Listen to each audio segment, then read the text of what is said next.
In 1999, neuroscientists studying adaptive behavior noticed something strange in subjects recovering from major setbacks.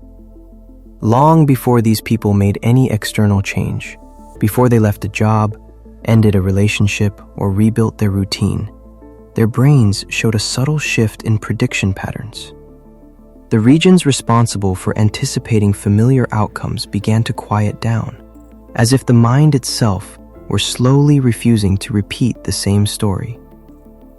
No motivation, no plan, no revelation, just a quiet neurological turning, almost imperceptible, as if the system sensed that the current version of life had reached its expiration date. That was the moment transformation really began, long before the person consciously recognized it. The comeback starts in silence, in the tiny places where the old reality stops fitting. Most turning points begin like this, not with declarations or grand resolve, but with discomforts too small to explain. A sentence you can't unhear, a habit that suddenly feels borrowed, a moment of emotional static where something inside refuses to keep moving in the usual direction. It's rarely dramatic, rarely cinematic. It's more like tripping over your own life and realizing for the first time that you've been walking in shoes that no longer match your stride. The refusal is quiet, but precise. This isn't working anymore. And the moment that truth lands, even faintly, the trajectory of everything shifts. What follows is often mistaken for collapse. People call it losing control, falling apart, unraveling. But psychologically, breakdowns are rarely endings. They're resets. When the brain reaches the threshold where the current identity can't hold, it stops defending patterns it once protected. It loosens its grip on the old strategies that kept you functional but numb, efficient but exhausted. What feels like chaos is often the nervous system clearing space for a different way of being. The structure that collapses is the one that was already unsustainable. The dismantling is not destruction, it's preparation. You're not falling apart. You're falling out of what no longer works. And inside that fall, something else begins to rise. A quiet return of inner authority. The sense that your worth can no longer be negotiated, managed, or performed into legitimacy. The subtle realization that no external voice, no approval, no criticism, no silence has the right to determine the shape of your existence.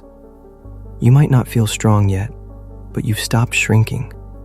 You might not feel certain yet, but you've stopped apologizing for existing.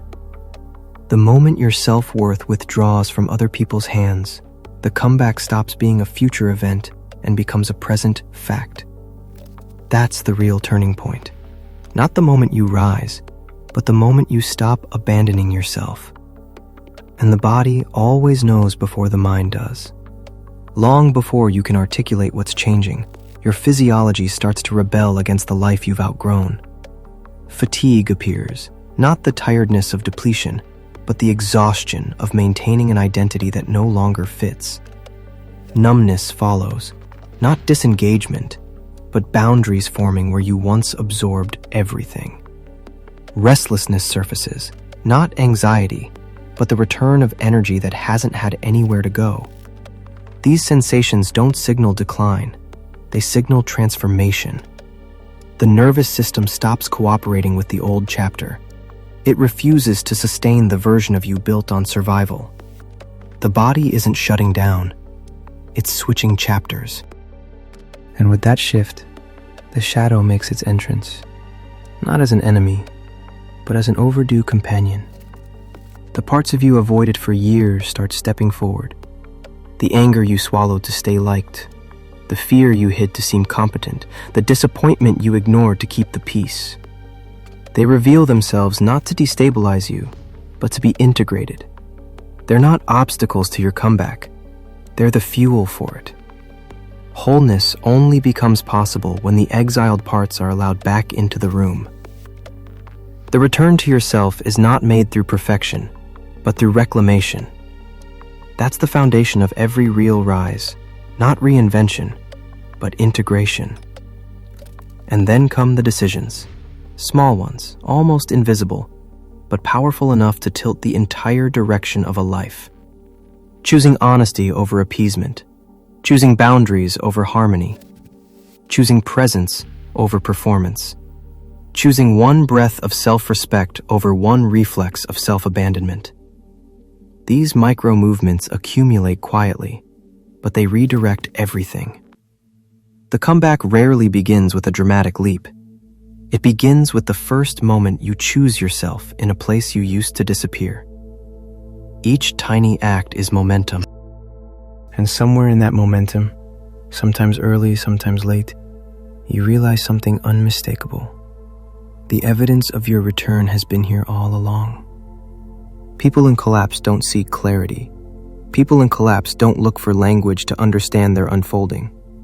Only those already rising feel the pull toward recognition. The very fact that something in you came here, searching, listening, refusing to go numb again, is proof that the return has already started. The comeback isn't coming. It's already underway. What begins as a faint internal shift gradually becomes a reorientation. Not because everything suddenly becomes clear, but because the old explanations stop convincing you. The story you used to tell yourself about your limits, your worth, your role in other people's lives no longer feels accurate, even if you can't articulate why. It's strange to outgrow a narrative before you fully understand the one replacing it. You feel suspended between versions of yourself, one collapsing, one forming, neither fully solid yet. But this in-between is where the real comeback takes shape. It's where identity reorganizes itself around truth rather than fear. As this happens, the mind reaches for its old tools, self-doubt, hesitation, second-guessing, but they no longer land with the same authority. You start noticing how artificial they sound, how inherited their tone is, how mismatched they feel to the person quietly forming beneath them. The internal critic that once held the microphone begins to sound like an outdated recording, a relic from a chapter you no longer inhabit. The instinct to shrink feels foreign. The habit of apologizing for your presence feels rehearsed. Even the pressure to be who you once were begins to lose its grip. The rise isn't loud because it doesn't depend on performance. It depends on an internal realignment that no one else can witness. This is where many people misunderstand the nature of a comeback. They imagine it as energy, confidence, a sudden burst of clarity. But real comebacks don't begin with empowerment. They begin with accuracy. Instead of forcing yourself to be strong, you stop pretending to be weak. Instead of manufacturing motivation, you stop tolerating what drains you. Instead of trying to rebuild your old life, you recognize that the old life was the collapse. Strength doesn't return in a flood. It returns as the quiet refusal to abandon yourself again. And with that refusal, the nervous system continues its reconfiguration. Restlessness becomes direction instead of agitation. Fatigue becomes discernment instead of defeat. Numbness becomes clarity about what no longer resonates. What once felt like malfunction begins to feel like the body clearing space for a self that won't distort itself to meet old expectations. The sensations you feared become signals, guiding you toward what fits and away from what doesn't. This is the turning point where the shadow work you've avoided starts to feel less threatening. The parts you once rejected begin offering you information instead of shame. You see how the anger you suppressed was trying to protect your boundaries. You see how the fear you criticized was trying to keep you safe. You see how the sadness you buried was trying to remind you of what mattered. The comeback requires these parts because you can't rise without the pieces you abandoned to survive. Integration doesn't just heal you, it equips you.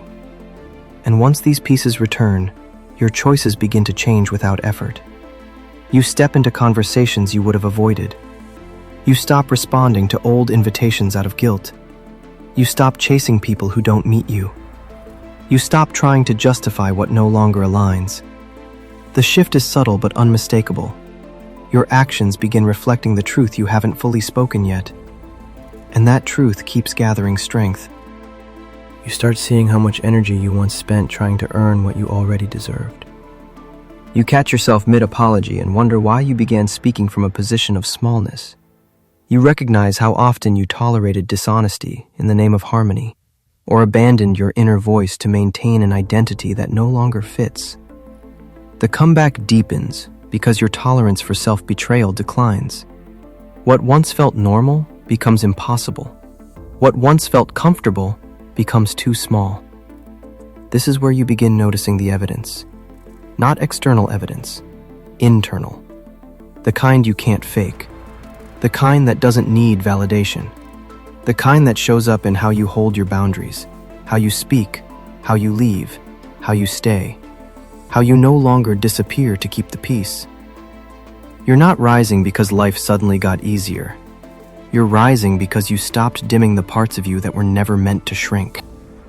And finally, without announcement or ceremony, you arrive at the recognition that completes every real comeback. You didn't need to become a new person. You only needed to stop abandoning the one you already were. The strength didn't come from reinvention. It came from reunion. That's why the rise feels quiet, because it's not a performance. It's alignment, a return, the restoration of a self that was never gone, only buried under roles, expectations, and survival strategies that no longer match your shape. When you reach this point, the comeback stops being something you hope for and becomes something you inhabit. There is no finale, no victory pose, no cinematic climax. Only a life that fits again, not because it changed, but because you finally did. And from that place, steady, uncollapsed, unafraid of your own weight, you don't rise dramatically. You rise naturally.